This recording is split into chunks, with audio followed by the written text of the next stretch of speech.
It's time for business news. As we heard earlier in the show, Ontario will be moving into step 2 of the reopening process next Wednesday. And Richard, that means personal care services can finally reopen. We can finally get that haircut. Your Manny and Petty's just and around the Manny corner. and Petty's, yes. I've already booked all my appointments. Have you really? I did. Good for you. Yeah. Hey, listen, they need the business, right? There's going to be, I'm sure, long lineups, so make sure you call ahead, I suppose. But yeah, I mean, these guys, they haven't been open, Erica, the barbers and the salons, since late November here in the Toronto area, but that's going to change on Wednesday. It's an industry still very challenged, though. We've seen a lot of bankruptcies in this industry, and these locations are only going to be able to open at 25% capacity. Annette Palumbo, with an organization representing the barbers and salons, says that's really tying their hands behind their backs. Take a listen. It is not a lot. People are juggling schedules to make sure we're probably going to open all day, every day, and shift people out. With this limit, I mean, are you going to be able to turn a profit, Annette? I'm not sure, and I don't know, and I don't even want to question that right now.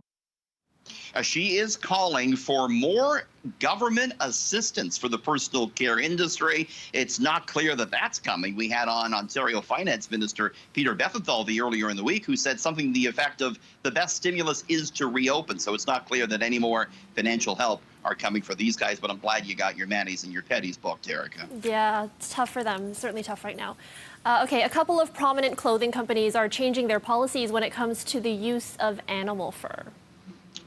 Canada Goose making this announcement today. Canada Goose says, Erica, it's going to do away with fur altogether on its expensive jackets, on all its products, by the end of 2022. This comes after years of backlash against Canada Goose for its use of coyote fur.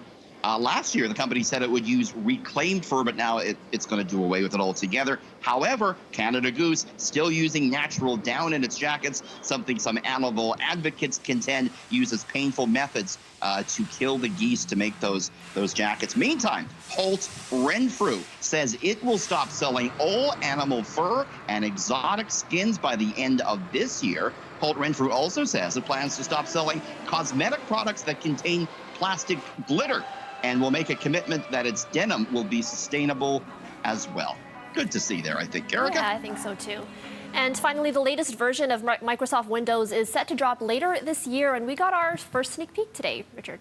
Boy, I remember 3.1 when it came out, and here we are, Windows 11. Being debuted today, the newest OS, the first major update for Windows since 2015. And it has a sleeker overall look to it. The new Start menu and the new Start button are centered at the bottom of the screen instead of off to the left side. You're seeing some of the new look there. Company also says it will integrate its Teams chat software directly in Windows. And this is notable, it will incorporate a new Windows Store that lets software developers use their own in-app payment systems with no commission to Microsoft. That's kind of taken a hit a bit at Apple, I think. Microsoft stock today, Erica, closing at a record high.